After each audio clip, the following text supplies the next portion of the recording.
The gateway to the West. Cardinal Nation.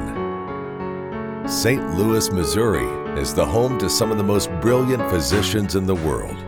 These doctors are pushing science to its limits, healing patients in new, innovative ways, and doing it at the same time they're teaching the next generation of doctors how to save lives.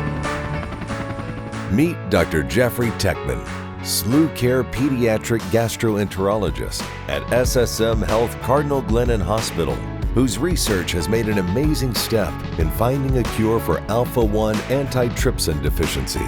This is the science of healing. When I was in medical school, I had some lectures about the liver, and I found it very interesting. Many liver diseases cause scar tissue to build up in the liver, or called fibrosis. And when fibrosis of the liver gets excessive to the point where it interferes with the function of the liver, we call that cirrhosis, or cirrhosis of the liver. Many people think that's only alcohol, but no, many things that harm your liver can cause fibrosis or end in cirrhosis of the liver. And what I was taught back then was that cirrhosis of the liver could never be reversed, that this was a permanent state, and you might treat patients and they would have a lot of symptoms and they wouldn't feel well, and eventually they would need a liver transplant, or even perhaps they would die of liver disease. Near the end of my training, we were required to do a research project. I met with my mentor and my leader, Dr. David Perlmutter, who had done a lot of work and still has on this disease called Alpha-1 antitrypsin deficiency. I was offered a number of potential projects, but the project that Dr. Perlmutter offered me on Alpha-1 antitrypsin deficiency was very, very exciting.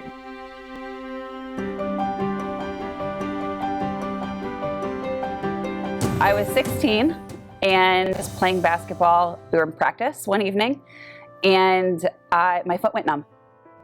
And we spent hours that night in the ER running a battery of tests, and blood work came back skewed, very abnormal. Very abnormal. Some people, like Lindsay, were born with alpha antitrypsin deficiency but did not know it.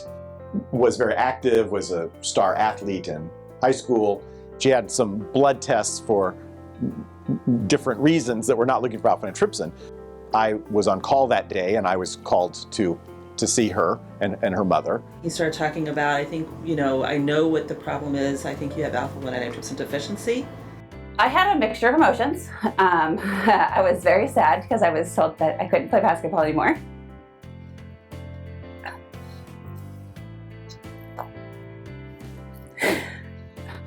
She did have a liver biopsy that confirmed that she had significant cirrhosis.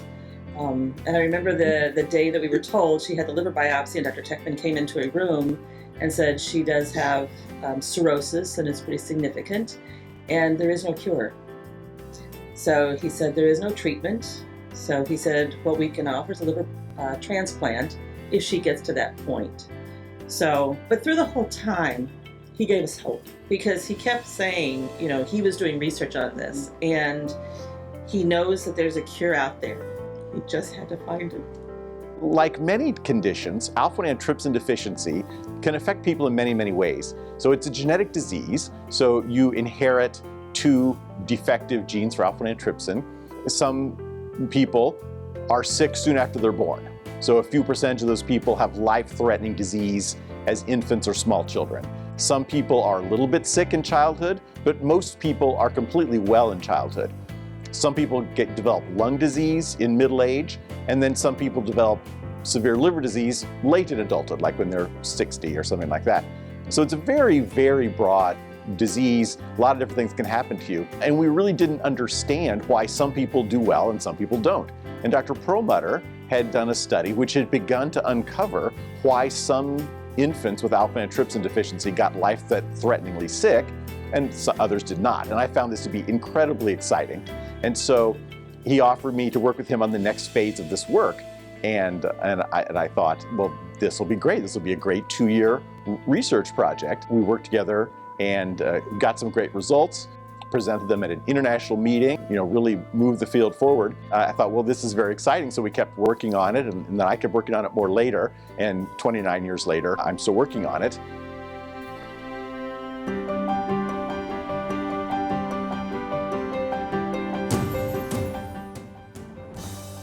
She was 18 months. She was completely healthy.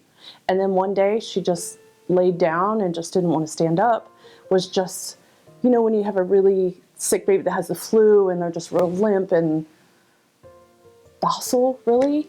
And then she started getting these little red dots all over her chest, which I guess petechiae, it's called petechiae, but petechiae in other places I guess isn't alarming unless it's on your chest. We were living in the Springfield area and we were referred to a specialist in Kansas City. We were seeing them first and they didn't know a lot about it because they didn't specialize in Alpha-1, and so we were given a lot of false information. For example, we were told she might be a dwarf. Do you see her? Yeah, I'm kind of tall. Yeah, like that's not, no. But we ended up moving to St. Louis. I went to get her established with a pediatrician, and Dr. Teckman was actually there in that clinic, and he was our doctor for the day, and he asked her about her health history. She was about 3 at this time. And I said, I said, you probably never heard of it.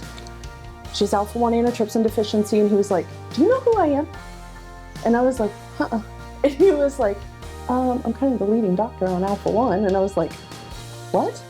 And he was like, would you like to be a part of this study? And I'm like, what? So we have been a part of it ever since. We come every year. We have tests done. He makes sure she's okay and helping develop a medicine to help others. Your liver lives in the right upper part of your abdomen. Your liver does many jobs for you. It makes part of your blood, helps you digest food, removes waste products in your body. So your liver does a lot of stuff. Most people aren't really that familiar with what your liver does. You know your heart beats and you know your lungs breathe, but your liver, not so sure. But it is a vital organ. So if your liver dies, you die.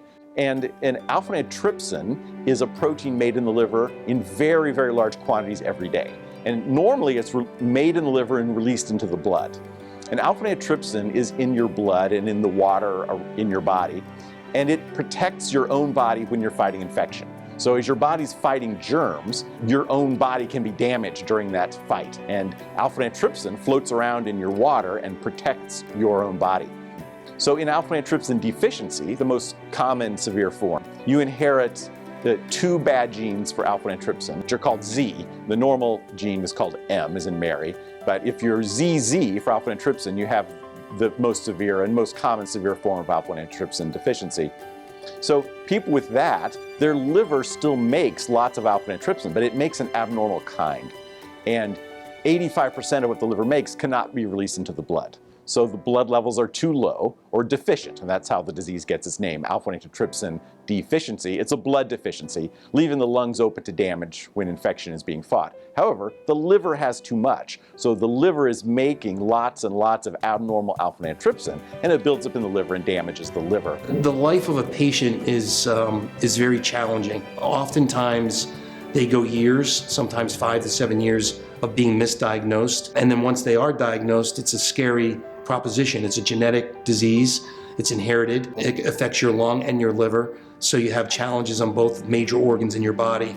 And our work in the lab, my work, as well as many of my collaborators, for a long, long time, throughout the 90s, was really focused on understanding how the liver was damaged. We didn't really know exactly how that worked. We thought the buildup of the bad alpha-1 in the liver was very important, but how that exactly worked, a lot of studies and research went into that in the lab, in dishes and cells and in special models, and some in people, but a lot of the work was done at a benchtop in the lab. And as we really understood more about that, then an interesting sort of, alignment came about. And that was research that has uncovered new things about a class of molecules called RNA. So RNA is a type of molecules that are in all your cells and are important in regulating your body's function. And when I was in medical school, there were 3 kinds of RNA. And then a little more than 20 years ago, some researchers discovered there are a lot more than 3 kinds of RNA. And in fact, they're doing lots of jobs we never knew about. And these researchers actually, about 20 years ago, won the Nobel Prize in Medicine for many of these new discoveries of RNA. And some of that technology has led to the RNA vaccines for COVID, in fact. So there's been really a revolution in understanding RNA.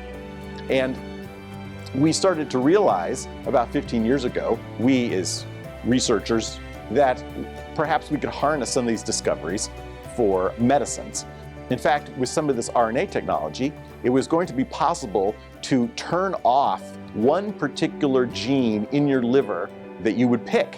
So you could pick a gene and say, we'd like to turn that off, and we could give you perhaps a medicine that would do that. And so groups of people sat around and thought, well, that would be pretty exciting technology. What would that treat?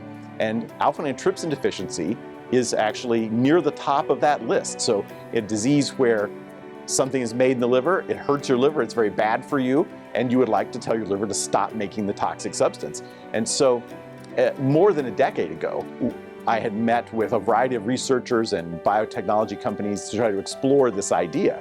And in fact, in 2011, for the first time in my lab, we have mice that have alpha-1 antitrypsin deficiency liver disease, and we used a very early version of the drug. It had never been really tested in that way before, and we cured the mouse liver in 6 weeks. So back in 2011, we had a strong idea that this would probably work. Now, it's a big leap between people and mice. When those aha moments come together and what it means to the discovery of advancing the disease, right? The more we learn, the more you peel back the onion, the more you understand there's more steps to take. And him making that discovery a decade ago was certainly one of the giant steps forward in trying to understand this disease better and figuring out, okay, maybe there is a way that we can cure this, and let's start looking at therapeutics that might be able to fit that model to help us find a cure. We've made tremendous progress, and through collaborations with other researchers at other universities, really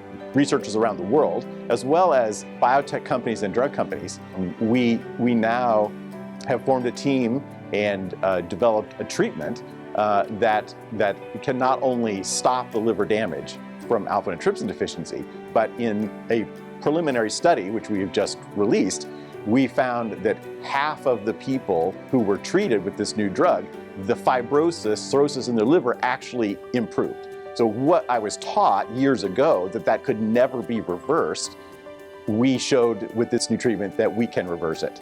When we first saw that the liver disease was reversed, I was completely awestruck.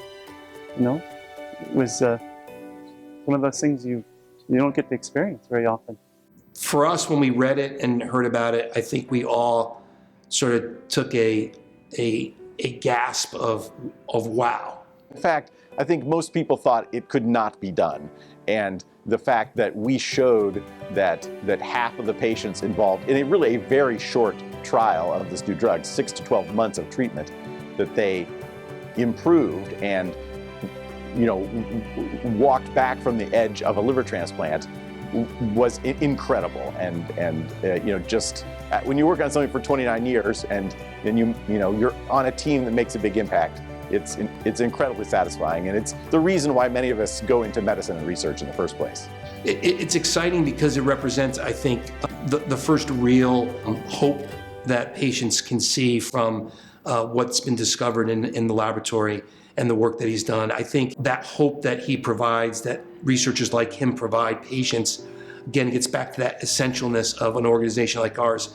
We need to be here to fund doctors like Dr. Teckman. He then needs to do the work to find those discoveries. Then those discoveries start to have impact in patients' lives, and it's real impact. It's not something that's going to impact a patient 10 years from now. It's potential to impact a patient in the next couple of years. And that, for a patient that's suffering from Alpha-1, it's a game changer. And that's what makes this, I think, so exciting. She's had a liver biopsy to where they found the beginning of cirrhosis when she was 3. So it's always in the back of my head, every day, all the time. When you understand the importance of the discovery and how it's going to make a patient feel about the future of their disease, that you could maybe reverse this, that you could actually fix it, you could cure it, that actually just, brings a huge smile to our faces and makes us feel proud that we made, in some respects, the right bet at the right doctor at the right time. This is going to allow people to have, I think, a much longer journey, and hopefully a healthy one. We had a group of patients that were treated, first a number of patients in Germany with one of my collaborators there, and then at several other places around the world, including in the United States. We were, again, using an RNA-based treatment, which was the third or fourth generation from the thing I had first tried in 2011, showed that we could shut down the alpha antitrypsin production in humans. And then we were looking at the effect on the liver, and so the information which we developed, which showed that the fibrosis could actually get better. A few months ago, they sent me that result in an email, and I started crying. I mean, after 29 years, to see that we could impact these patients, was incredible, and really, I was overwhelmed. To know that your baby's gonna be okay, it's huge. It's huge. That's really special. Amazing. I'm excited. We've known Dr. Teckman for certainly over a decade and have worked with him very closely, have funded the research that he's done on liver disease and the effects of liver on the Alpha-1 patient population. This institution is world-renowned for liver disease research, and he has focused his efforts and most of his career on helping a very rare disease, Alpha-1 antitrypsin disease deficiency. And because of that, he's become probably the world's expert in this arena. And we're, as an organization, and most nonprofits understand this, it's so hard to raise money. You want to put, hard-raised dollars after really good research. And we have found a gem in Dr. Teckman and the work that he's doing here. So we're proud to be a partner with him. We're proud to support his work, and we're looking forward to some incredible advancements that he's making that I think are going to really change the game for people suffering from Alpha-1. 1,000 times better news than I'd heard any other year. So, okay. Even if it doesn't help me, like if it helps like other people, Yeah, like that's it's good. so amazing. Yeah. And that I contributed to that, that's so cool. Yeah. You're a rock star. To have someone who is motivated and dedicated and focused about such a rare disease. Usually this rare disease does not get so much attention unless someone like him has an interest and expertise. Can't even put words to that. Who can say that? I've got this brilliant person on my side doing research, trying and success. Who can say that? There's very few. I feel very lucky. I feel like he's become a part of the family at this point. I've known him for 18 years, so he's really, I really feel like he's become part of the family.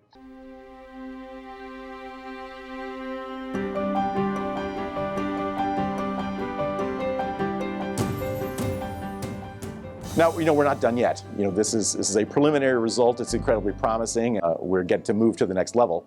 In order for a drug to be fully approved, lots of studies have to be done. The FDA has to be involved. I love that man. I do. He's so smart. And he's making such a change. Huge difference. And he's just cool to talk to. He doesn't feel like all stuffy, and yeah, he's so smart.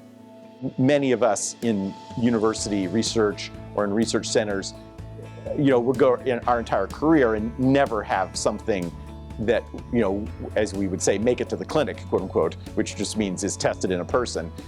Our laboratory here at St. Louis U, through really collaborations with lots of other really smart people, there are 3 different studies currently going on in humans that are the result of either a discovery in our lab or part of the work before it got to people came from our lab at St. Louis University.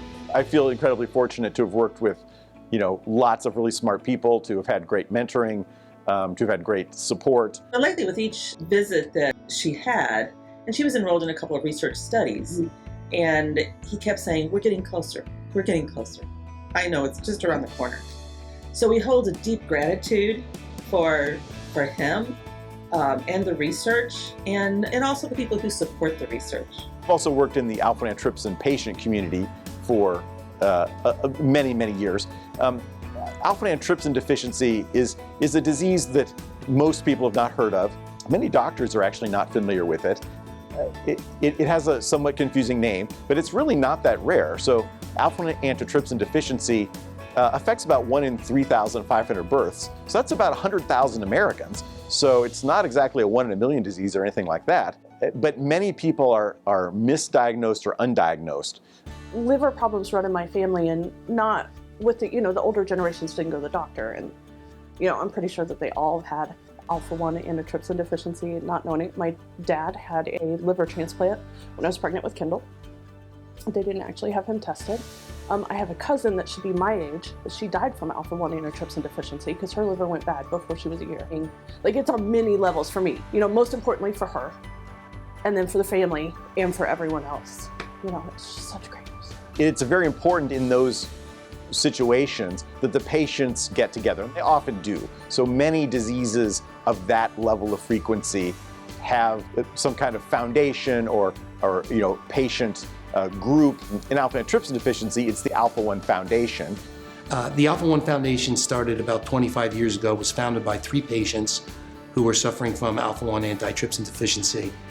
Since that time, those 3 patients have passed away, but the foundation was founded by patients for patients and is actually run by patients. The board of directors and the leadership of the foundation, 50% of them have to be patients to be involved with the foundation. So we have a very patient-centric focus in what we do and how we run our mission.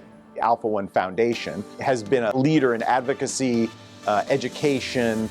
Newly diagnosed patients have a place to go. Since its inception, we have funded $90 million in research grants. Some of those grants have come to Dr. Teckman and his institution here, which we're really proud of in the work that he's doing. But it's essential, I think, in a rare disease community to have a foundation that's focused on that disease, that's a voice for patients who oftentimes don't have a voice for themselves. And we do a variety of programs from education to funding research to advocating in Washington, D.C.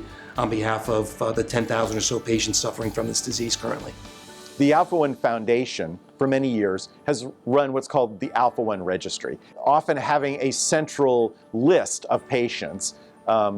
It really helps researchers, drug companies, investigators get together with patients and figure out, how people should be treated and enroll the trials that need to be enrolled. And so the Alpha-1 registry is very important, and we encourage every patient and all their family to be on the Alpha-1 registry. It does not commit them to anything, and it's fully confidential, but it gives people the first offer of information about trials that might be available. If we could find a cure for the disease, not necessarily for those that are suffering today, but for family members that are going to get this disease in the future, and especially children that are liver affected with the disease, which Dr. Teckman is on the forefront of some of that research. I think for most patients today, they want a cure for their families tomorrow.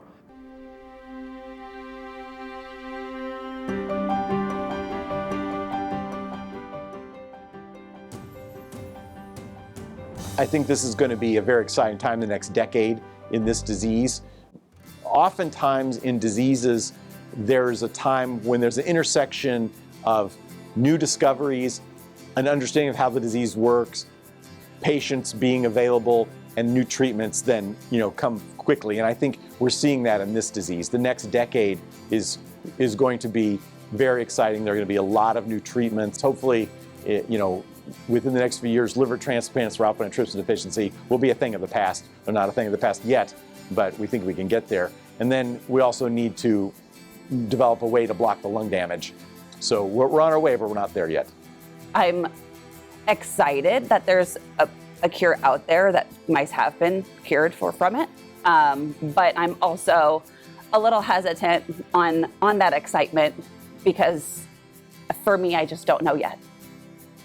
One of the new trials will enroll people with cirrhosis, and hopefully she'll be in a group that can show some improvement. But it's just so amazing what he does, and that he's so focused on Alpha-1. It's just so amazing. My liver functions very well at the moment with the amount of cirrhosis that it has. So I can only imagine how much better it will be if the cirrhosis were to be able to be reversed. I had no doubt that Dr. Teckman would come up with a cure. No doubt. St. Louis University, at SLUCare, SSM Health, and Cardinal Glennon, at every step, people have been backing me up, giving me advice, helping with money, helping with time to get this done. So I think I've had great supporters, and I'm very fortunate. Incredible resource for this community, and an incredible resource for the country, and for a rare disease, an incredible resource for the globe, because you don't find centers and institutions like this in every city and every country in the world. So it's a real special place. You should be very, very grateful that they're here in your own backyard. It makes the world of difference having a supportive team behind you, working with you, that you can put your trust into. It's truly unlike any other place that I've ever been. I think for rare diseases, when a major academic institution makes a commitment to a rare disease and puts the support and resources behind a world-renowned expert, the result is what you're seeing, discovery and advancement. And so, kudos to the institution for thinking along those terms and being willing to take the chance, right? 20 years ago, pretty much an unknown young researcher, doctor, talking about a rare disease. Why would you ever want to invest in that? And 20 years later, here we are, world-renowned liver institute with a world-renowned doctor that is going to save lives and has saved lives. The St. Louis University Liver Center is an internationally known liver center, not just for this disease really, but for many liver diseases, and it has been for 25 years. So we are continuing the legacy of liver cures at St. Louis U. He's not only, someone who understands the laboratory and the bench, but he also understands the bedside in treating patients. And when you can take a doctor that can work in a laboratory, understand science and research, bring that to the patient, treat a patient, understand the patient component, there's a passion and an empathy that doctors like that have. And they're very few and far between. You're either a really good researcher or a really good clinician. When you're able to bridge the gap like that, you're a real special doctor and researcher. And he certainly fits that bill. There are things that we discovered through research in the lab more than 20 years ago that we said at the time, oh wow, if we had a drug that could do this thing, that would be a treatment. And then to actually be able to work with a team to carry that through, to say, oh wow, we were right, and this really looks like it's going to work. Yeah, I think, do you ever really know what's going to happen in 29 years? I think, no, I did not. I think, in a fantasy or hope that I could have made, a contribution, but, to be able to make this contribution, as well as so many other people who contributed after so much time, no, I don't think anyone knows that's how anything's going to go.